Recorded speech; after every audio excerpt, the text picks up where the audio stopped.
Αδέλα του Εμίλιου Ζολά. Αφηγείται η Ελένη Δόσιου.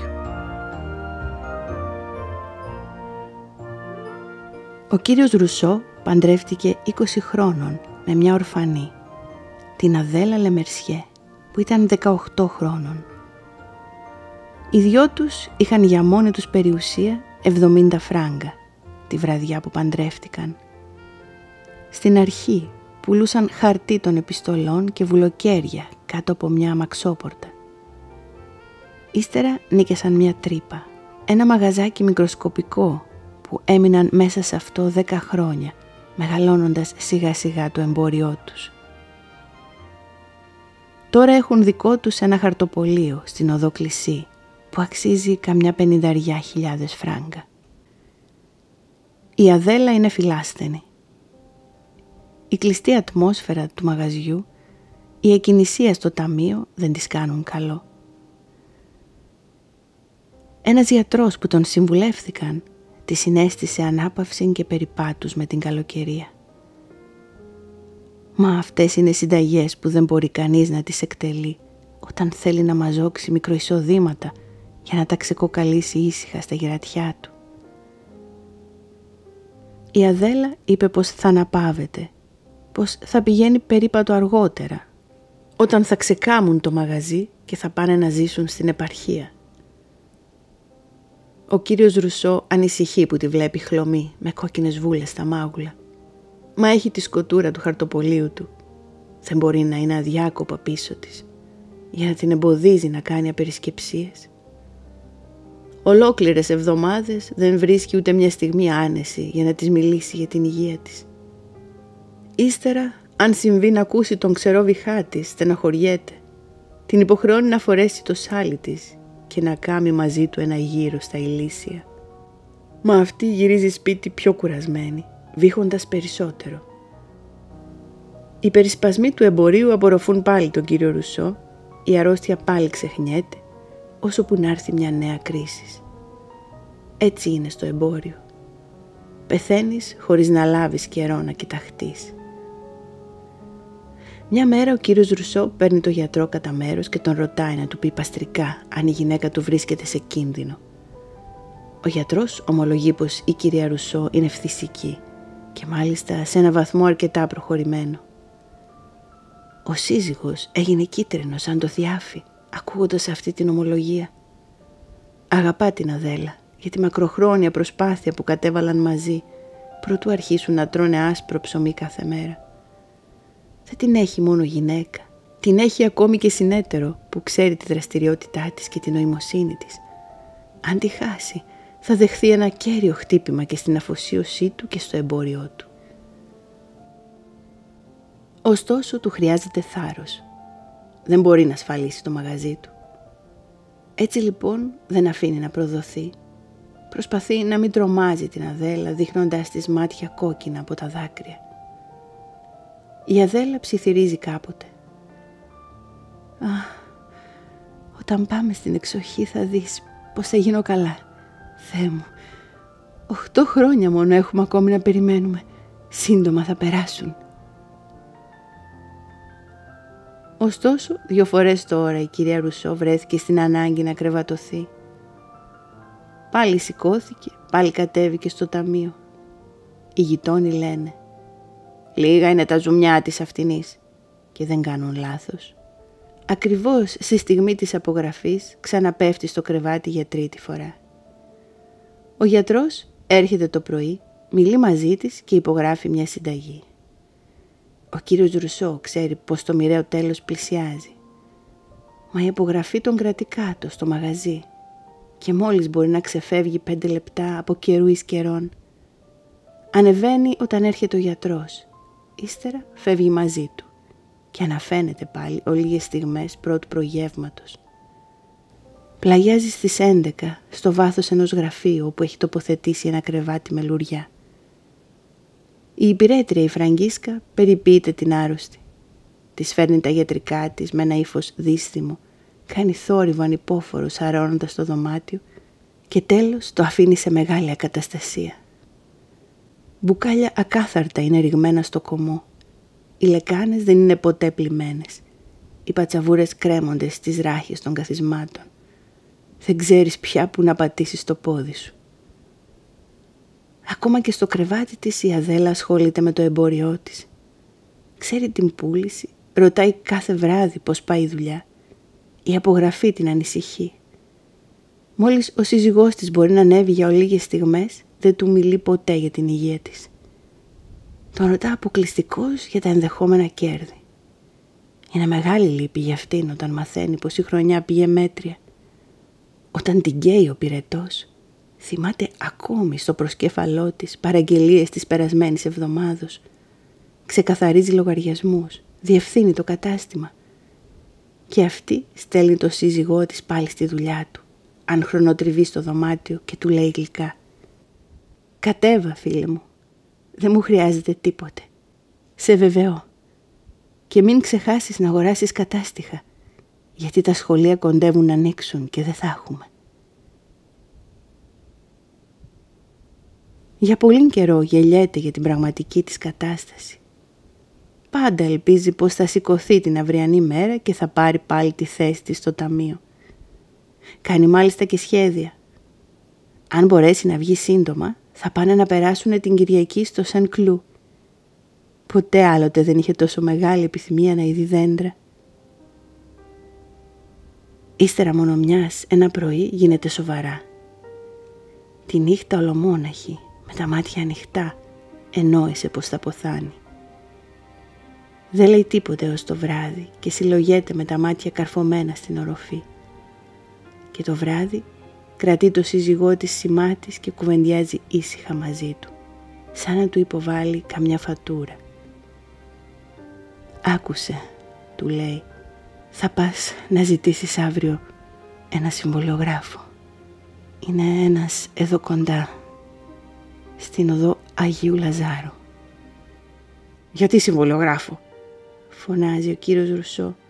«Δεν φτάσαμε σε αυτό το σημείο, βέβαια». Μα εκείνη εξακολουθεί με το γαλήνιο και λογικό της ύφος. «Πιθανόν. Μόνο που αυτό θα μου αποδώσει την ησυχία να ξέρω τας υποθέσεις μας εντάξει.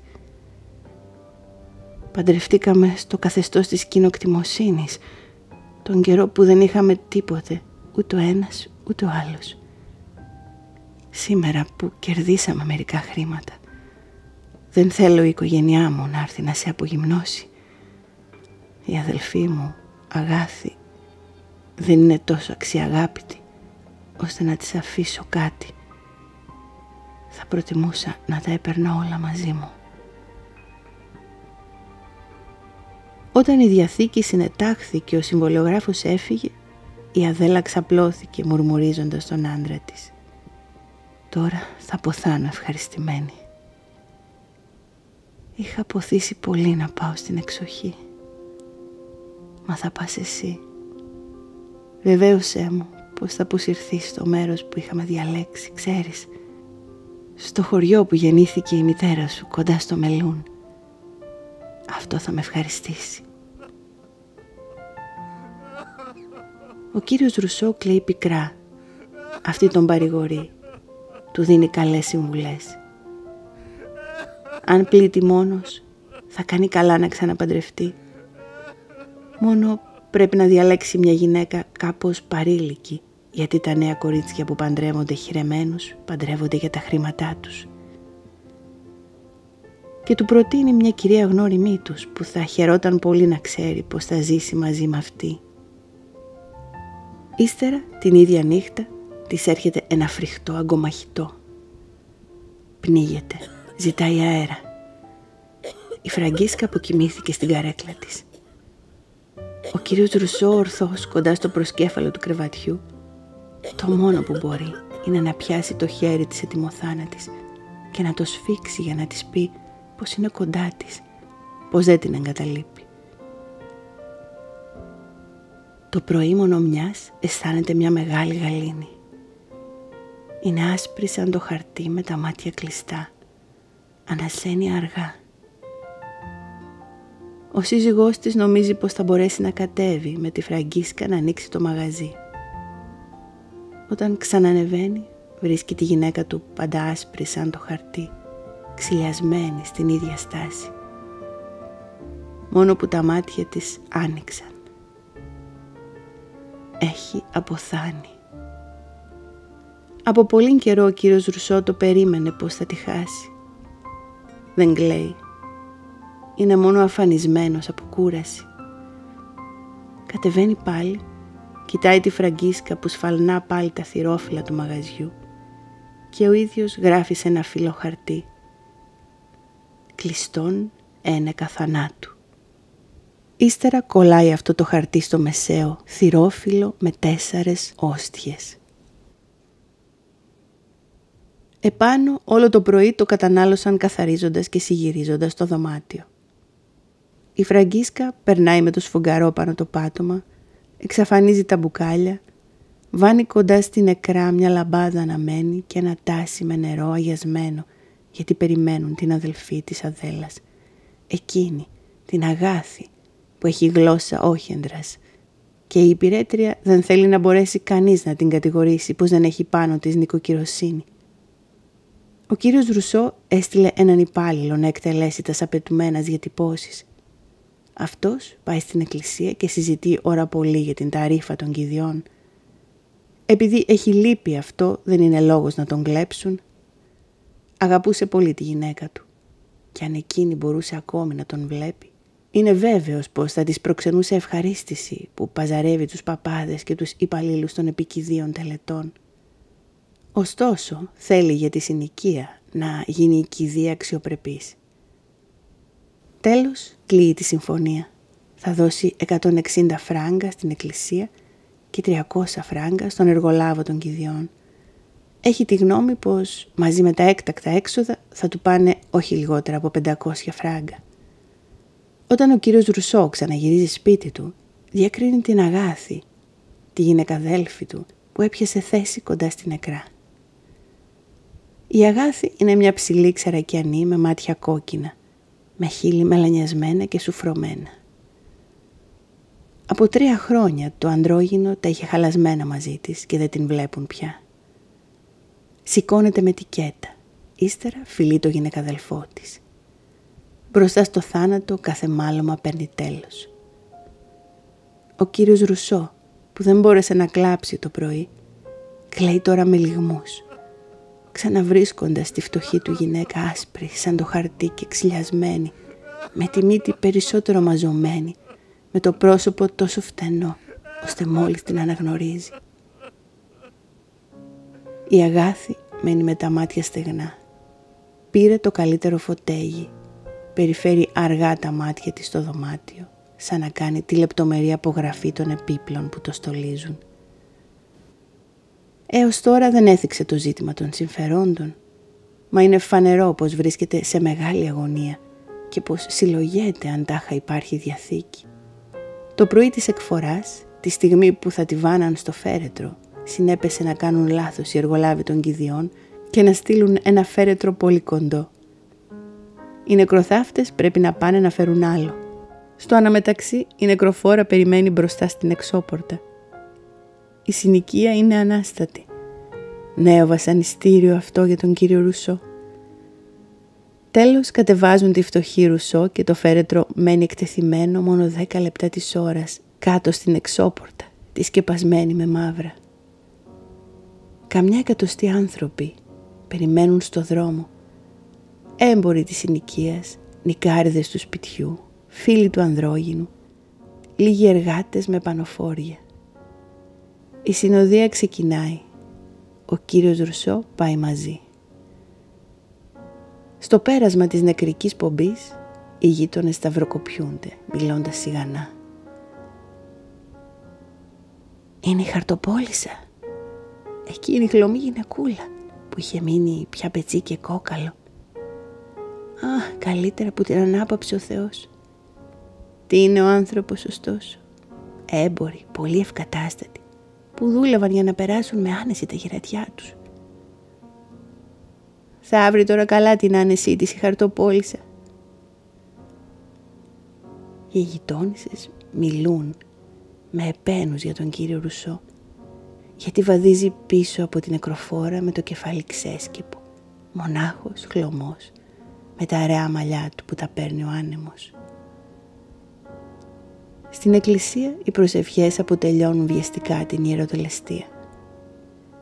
Η Αγάθη που κάθισε στην πρώτη σειρά φαίνεται σαν να μετράει τα αναμένα κυριά. Χωρίς αμφιβολία συλλογέται πως ο γυναικαδελφός της μπορούσε να τα κάνει όλα αυτά με λιγότερη επίδειξη. Γιατί επιτέλους, αν δεν υπάρχει διαθήκη και κληρονομήσει και αυτή τη μισή περιουσία, θα υποχρεωθεί να πληρώσει το μερίδιό της για την κηδεία. Οι παπάδες λένε μια τελευταία ευχή, η αγιαστούρα περνάει από χέρι σε χέρι και βγαίνουν. Σχεδόν όλοι φεύγουν. Φέρουν εμπρός τα 3 αμάξια της κηδείας που ανέβηκαν σε αυτά κυρίες. Πίσω από την νεκροφόρα απομένει μόνο ο κύριος Ρουσό, πάντα με το κεφάλι ξέσκυπο, και καμιά 30 άνθρωποι, οι φίλοι που δεν τολμούν να το στρίψουν. Η νεκροφόρα είναι απλά στολισμένη με ένα μαύρο ύφασμα με άσπρα κρόσια. Οι διαβάτες βγαίνουν το καπέλο τους και προσπερνούν.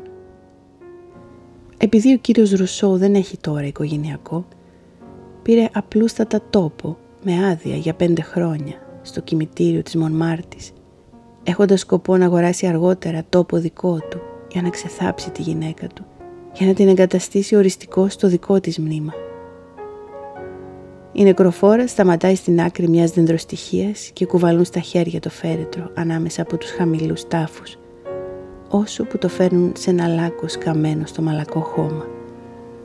Τι θάβουν.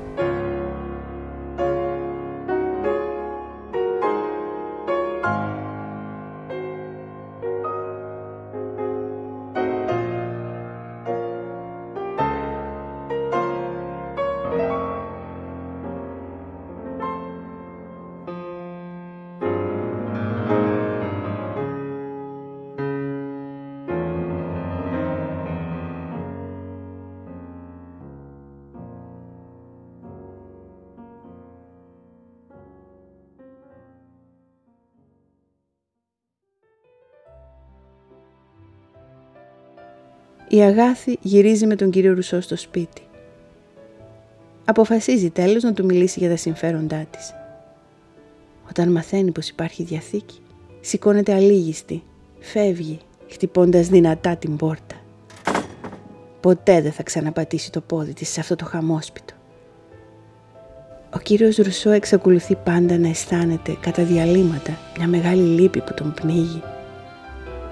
Μα εκείνο που τον φέρνει προπάντων σε αποβλάκωση, που του σκοτίζει το κεφάλι και του δίνει ανησυχία στο κορμί, είναι που το μαγαζί είναι κλειστό, ενώ είναι καθημερινή και χάνει τόσα κέρδη.